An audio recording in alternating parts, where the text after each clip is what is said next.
Hey guys, in one of my previous Sonic Pad videos, someone posted a comment asking that I go through my entire print process from beginning to end. So that's what we're going to work on today.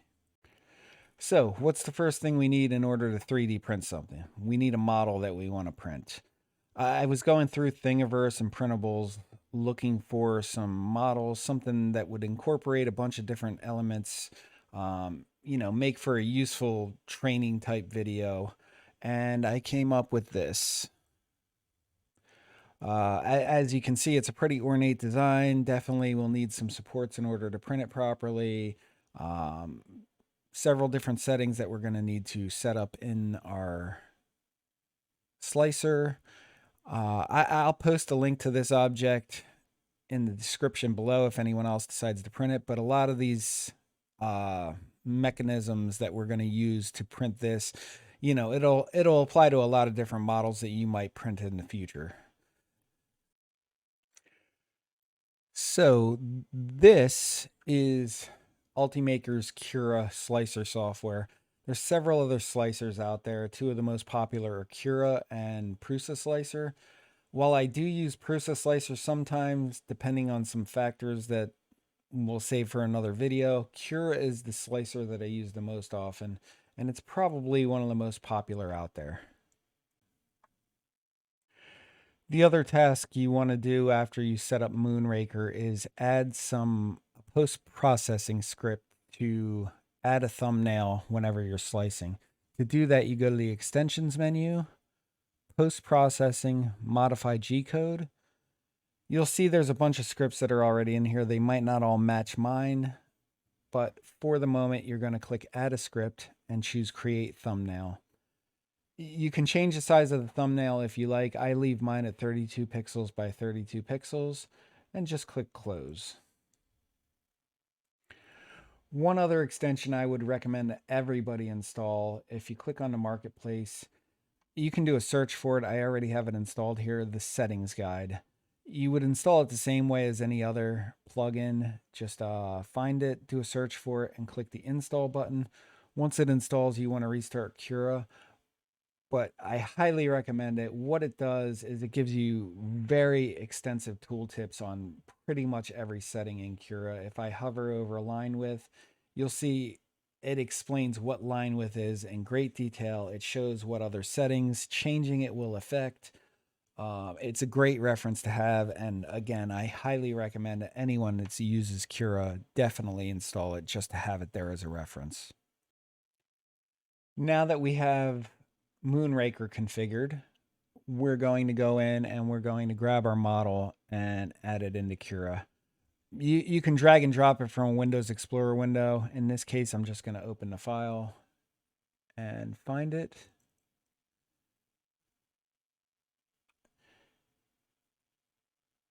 Wait a couple seconds and there we go. We have a pretty badass looking skull. If you right click and drag, that's how you move this model around. If you have a middle mouse button and you click it, you can pan. And your left mouse button is to select the item. Now in my case, this guy is a little small, 73 millimeters. I wanted to go big with him because big badass skulls are just cool. I click on the item that I want. In this case, there's only one object. And I go down here to the scale button. In my case, I decided to make him 200%, which makes for a pretty big skull. Okay, so we have our model loaded. We have the size set through our scaling. Now we're going to get into some of the print settings in Cura that I use to print. I'm not going to get into every option that's within the print settings of Cura. That would be a 12-hour long video. If there are any settings that you have questions about, please post it in the comments and I'll try to make a video about that in the near future. Again, we're just going to get into the main ones that I find myself using on a regular basis. The first setting we're going to get into is right in the middle of your screen. It's your filament type and your nozzle size. If you click on it, you'll see material is set for PLA. Mine is individually named Amazon Basics PLA. It's the first type of filament I bought, and every type of PLA I use since then uses all the same settings. I just never changed the name of it. The nozzle size is set for 0.4 millimeters. Generally, most 3D printers these days come with a 0.4 millimeter nozzle. And that's what most people, including myself, use for most of the prints I do. If I'm printing something that requires really fine detail on the horizontal axis, the x axis, and y axis, I might change that to, as low as a 0.2 millimeter nozzle. Typically, you would do that for really small parts or things that require really fine detail. Um, I might also change it to a higher nozzle. If you're printing something like wood PLA, you want to use at least a 0.6 millimeter nozzle just to prevent clogging. I've actually printed things all the way up to a 1 millimeter nozzle. Pros and cons, like I said, a smaller nozzle size, you're going to get more fine detail. A larger nozzle size, you're going to notice that your layer adhesion is a lot better. Things won't split between layers. Typically, you would probably use that more for functional parts. Having said all that, most of the time you're just going to stick with a 0.4 millimeter nozzle. The next setting we're going to look at, and I generally do this through the profile section, but layer height. The layer height is how thick your layers are as it's printing. The smaller the layer height, the longer it's going to take to print, but the more detail you're going to have in the Z axis, going from top to bottom. For this, we're going to use 0.2 millimeters. I would have liked to have used 0.12, but when I sliced I wanted to get this video out there, and 0.12, we were even at the fast print speeds with Sonic Pad. We were looking at a multi-day print. But you can see here, once you choose your nozzle size, you will get different profiles that are built in. In the case of a 0.4 nozzle, it goes all the way from 0.12 millimeters all the way up to 0.28. Like I said, you're going to use 0.12 for things that you want a lot of detail in the vertical Z axis. A low quality, if you're doing a functional part that you don't need a lot of detail on, it'll definitely save you a lot of time printing. For this, though, we're just going to stick with the standard 0.12 millimeters. Okay, now that we have our nozzle size and our layer height set, we're going to go through some of these other settings, and bear with me because I'm scrolling through them live as I record this. A lot of these settings I really don't ever touch. Some of them I just have listed here because I've played with them in the past. Wall thickness, I generally do 2 for most items. If you need something that has, that's a little more firm and durable, you might want to go a little higher with that. Same thing with top bottom. For this, I'm just using the defaults for 2 for the wall line count, 4 for the top and bottom layers. Infill, for this item, I have it set to 10%. Again, it's a matter of how rigid you want the object to be. This is just a piece that's basically going to get displayed. You don't need a whole lot of infill for it. For other pieces, especially something, if you're building a tool for something, shelves, something like that, you might need it to have a little more infill. Um, pattern, infill pattern, there's a bunch of different options here. Usually I just leave it at cubic, but if you go to the tooltip, it will show you all the different infill patterns and what the pros and cons of them are. Again, depending on what you're actually printing, it might add a lot of material to your print. It might add a lot of time to your print. It's kind of a personal preference thing. Just be aware that it is there. Material and your printing temperatures. This one is a huge one.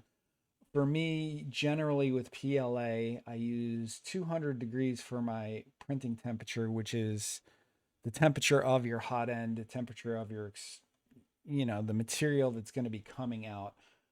This is going to change depending on your material.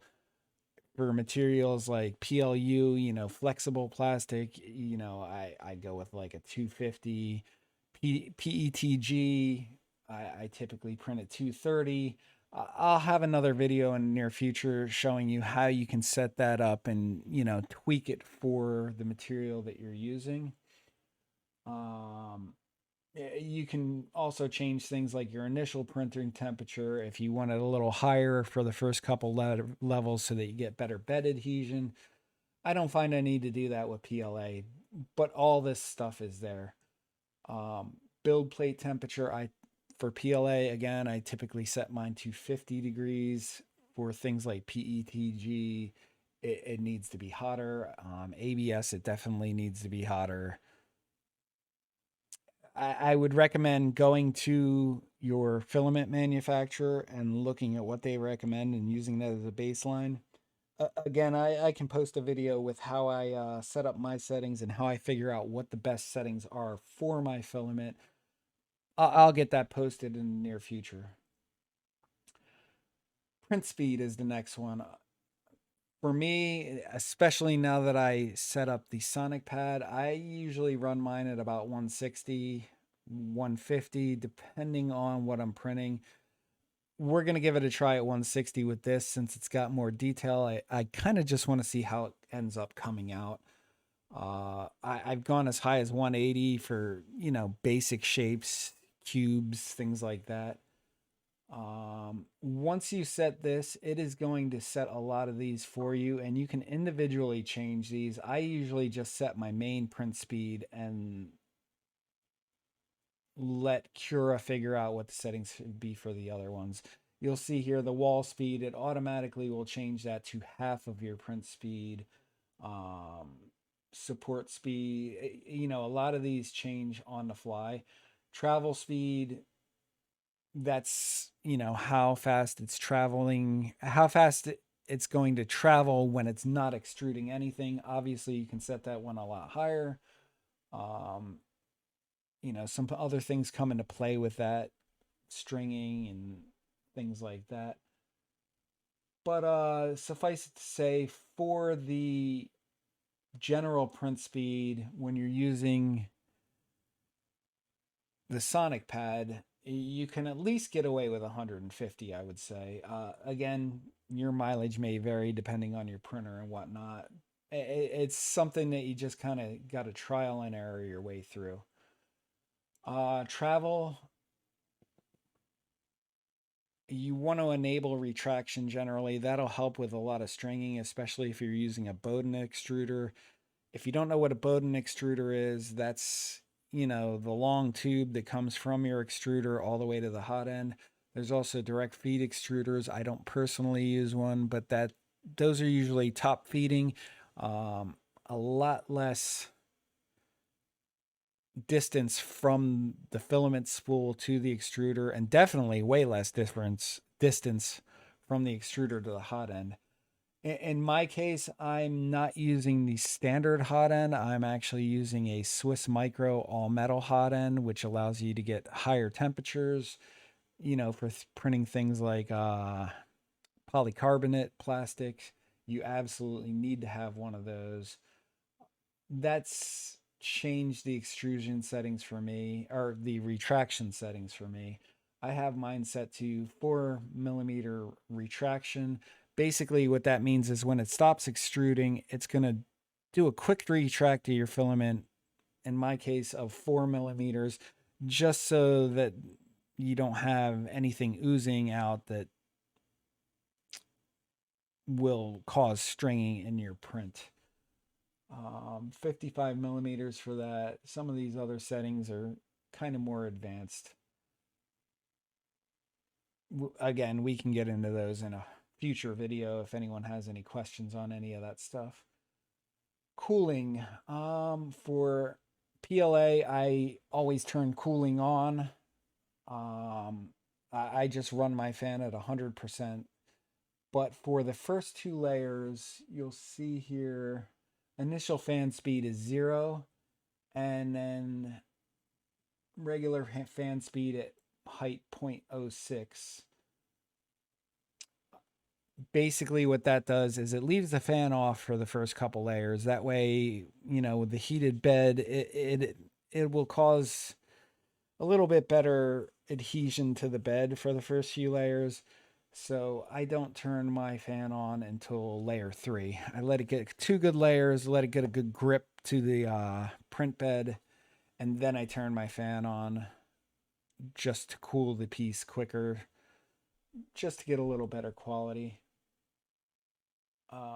Next one is support. Support's a huge one, especially for something like this. Obviously, you're building from the bottom up, and you can't extrude filament into thin air. So you have areas like right here under the eyes.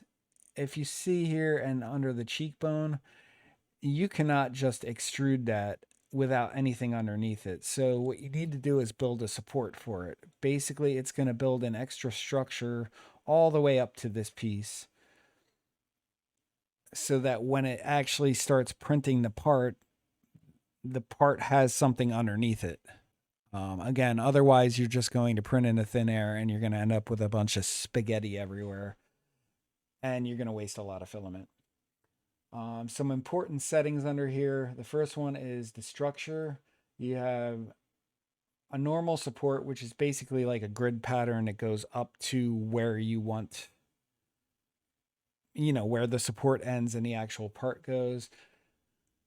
Tree is a little more organic. The detailed descriptions are, again, in the settings guide plugin. For this piece, because of the way it's set up and just to make it a little easier to rip the supports off after the fact, I am using tree support. Support placement is another big option. Your two options here are anything touching the build print. So in a case like this, if you choose touching build plate, it's only going to build supports that it can build from the build plate up. So it would build a support here. Underneath the eye sockets, it can't build it from the support plate up.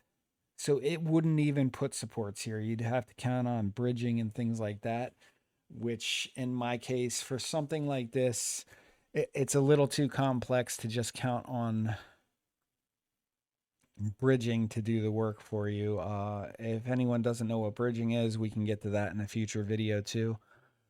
So in this case, I'm choosing everywhere. That way it can start a support at the bottom of the eye socket and build it up to the top of the eye socket. Support overhang handle. This is the maximum angle that it can print without using supports. So in my case, anything that has more than a 55-degree angle, it's going to print a support. There's several different benchmark tests you can use to find out what setting works for you. In my case, it's 55 degrees. So anything that has more than a 55-degree angle, like you can see here, this is close, way over a 55-degree angle. It's going to print a support for that. If it's a less pronounced thing, you know, like maybe down here at the very bottom, you know, that's less than a 55-degree angle, it won't print support for that. But again, in this section here, it will print support because of that angle setting. Support pattern, it's kind of the same as the infill pattern. There's a bunch of patterns you can print. Some of them are easier to rip off, but not as sturdy. Some of them are more difficult to rip off, but they're a lot more sturdy. Again, it depends on what you're printing. A lot of times I can get away with zigzag. It makes for a support that's not super sturdy, but it's much easier to peel off when you're all done. Support density, usually I leave that pretty low. Again, if you make that really high, you're going to have very rigid supports that are going to be an absolute nightmare to rip off later. And the other big one that is very important, support no, that's not it. Where is it here?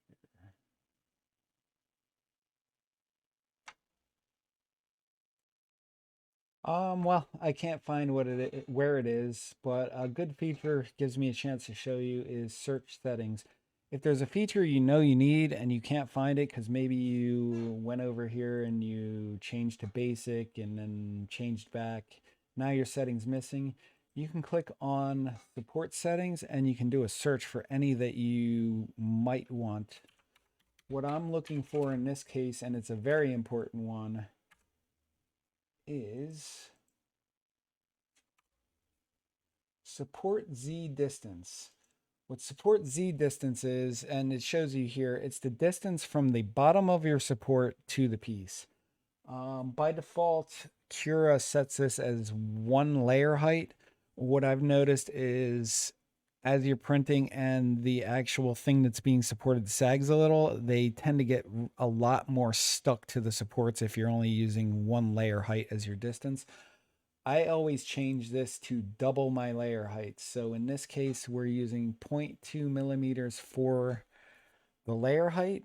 I make my support Z distance 0.4 millimeters. So what that means is as it's printing, a support's going to go underneath this cheekbone. It's going to leave a totally blank layer, and then the next layer it's going to start printing the object. So 0.4 millimeters distance from the top of the support to the bottom of what is being supported. It's worked great for me ever since I changed it. Ripping off supports is a joy compared to what it used to be. They rip off a lot easier, and it hasn't affected my print quality whatsoever. So that one I would definitely suggest doubling your support height, or your layer height, I should say. Bed plate adhesion. This is one that comes in handy a lot too. If you're printing, smaller parts, very narrow parts, you have several settings here. I'll go through each one of them really quickly. Skirt, basically, it's just going to make an outline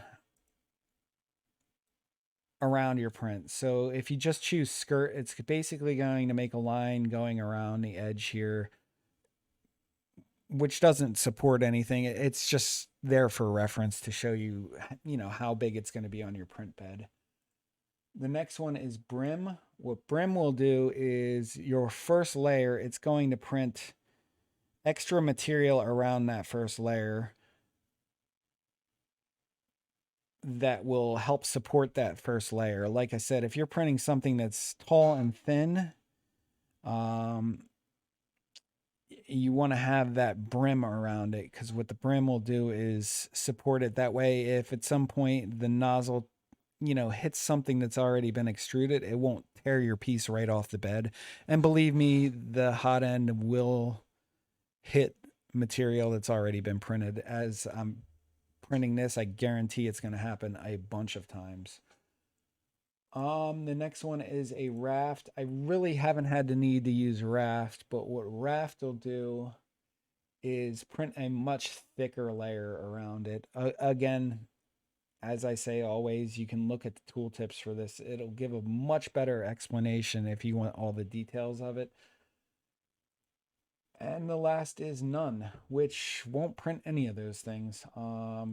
Typically, I leave it as skirt just because I like that first layer, to have that reference there of what area is going to be printed. Some of these special modes, I have them displayed. I don't really use them. I do use enable bridging settings. What that'll do is it's kind of a dynamic setting when you're doing bridging. Quick explanation of bridging. If you're printing in a straight line across, you don't always need support. It can extrude it as long as it cools it quickly. So the bridging settings will turn on the fan to cool that quickly, and you can kind of get away with making a piece like it shows in this tooltip. They're able to make this without turning on supports. This is another one of those settings. I could do a whole nother video on it, and if you guys want, I definitely will do a video on it. I don't want to get into too much detail here since this is just kind of a basic top to bottom, here's how we print type video. Once you have all your settings set up, we're going to click the slice button. One thing I wanted to touch on a little more before I do that, though, is for the support, the tree versus normal. And just for the sake of this particular piece, I went with the tree option. Um, just based on the structure of the part I'm printing, since it's kind of an organic shape, the tree option, you know, the supports are a little more organic and it can kind of branch around and do the supports a little better. In the case of this, I decided the tree supports would probably be a little better. So that's what we're going to go with. Definitely support structures are another one of those whole nother video type things to get into the details of why you might use one against the other. If you're printing a more blocky shape, the normal support might be a better option for you. In this case, we're going to go with tree. Having said that, we have all our settings. We're going to click the slice button next. Since it's using tree support, it takes a lot longer to generate, so we'll get back to this when it's all done. But for now, just click the slice button.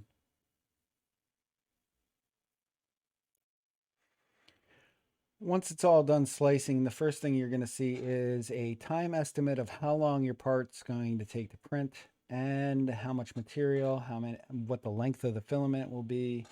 All that gets automatically calculated by the slicer. One thing you can do before you do anything else, you can check the preview image. And the preview shows you what is actually going to print. You can actually filter this. This is showing almost everything that's going to print, but you can cut this into different sections. If you only want to see the infill, you can take out your helpers and your shell, and that will show you only the infill. Travels is the print head traveling with that extrusion. You could take that out. That shows you just your infill. Throw the shell back in and you'll see the shell over top of it. The helpers is all of your support structure. If it's all turned on, you're going to see basically that's everything that's going to print. So the next thing we need to do is actually get it to the Sonic pad so that we can start printing. The way I do it, and the reason I installed that Moonraker plugin, is because now I have the option to just upload it directly to the Sonic pad. In the slicer, it's going to show the name of your printer. If you have the Moonraker plugin installed, though, the printer is the Sonic pad. If you click on upload to Creality CR-10S Pro or upload to your printer name, you give it a few seconds, it's going to generate the G code, and after a few seconds, it will give you an option to type the file name that you want to export it to. There it is. Fancy Skull -1 repaired. It defaults to the name of the STL file you're using. We're just going to change it and we're going to call it fancy_skull. In my case, it's giving it a UFP extension. That's because of the setting we set in the Moonraker plugin to send it with the thumbnail. You can also just choose to automatically start the print job directly. In my case, I'm not going to choose that, but I'm going to click the upload button. And it's going to send it to the Sonic pad.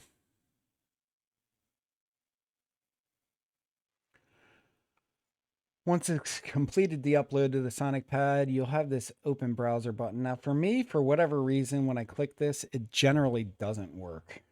I don't know if it's a bug. Hope your mileage may vary. Hopefully it works for you. It's not a big deal if it doesn't work, though. If you just open your browser and navigate to your Sonic pad,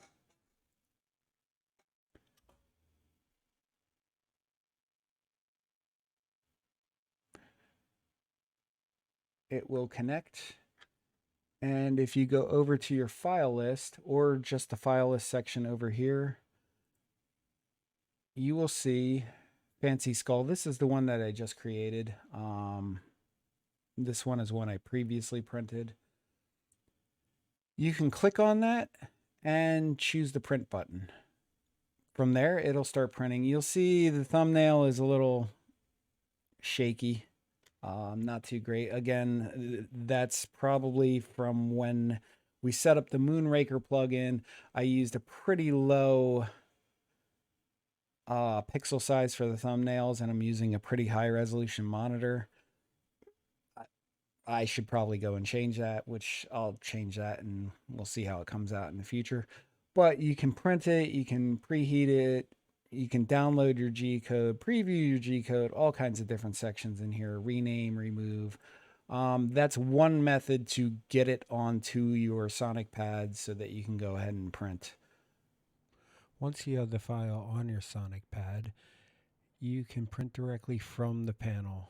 Just click the print button, scroll down to the file that you want to print, in our case, Fancy Skull.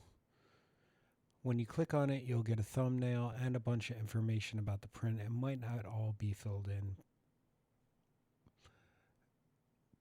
but from there, you just click the print button. The printer will preheat and start to print as soon as the bed and hot end are heated.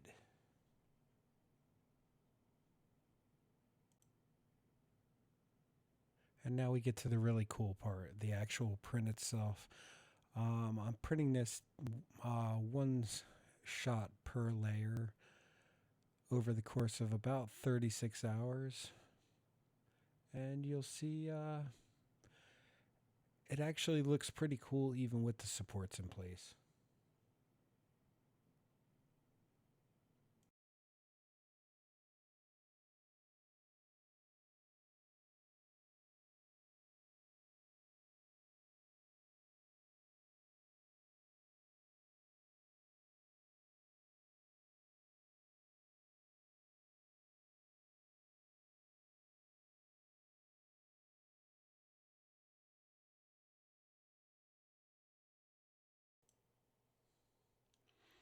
And here's the final product.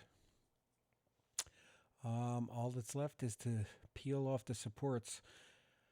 In my case, sometimes, and I'm sure in everyone's case, sometimes these things are a little tough to get off the bed. And now we just have to peel. One of the reasons I use the tree supports for this is because it makes it a lot easier to dig all the support out of the eyes and nose holes. Um, and I can't lie, it's so satisfying when you manage to get a big piece of support off all at once.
and here's the finished product. Came out pretty well in my opinion. You can't see a whole lot of layer lines. The detail came out really well. I'm pretty happy with it.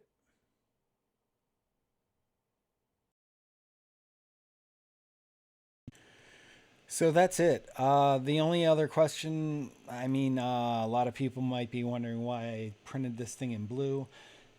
Honestly, it's because blue is the oldest filament I have. I'm trying to use it up, and this is just part one of this video. In the very near future, we're going to be priming and painting this thing with the airbrush. Hopefully make it really stand out and really look good. I know there's a lot of information in this video and a lot of information that we didn't even touch on as far as Cura settings and things like that. Please, if there's anything you'd like to know more about, drop a comment, and I'll do my best to come up with some kind of video to hopefully clear it up for you. Hopefully the information that is in this video helps you guys out a lot.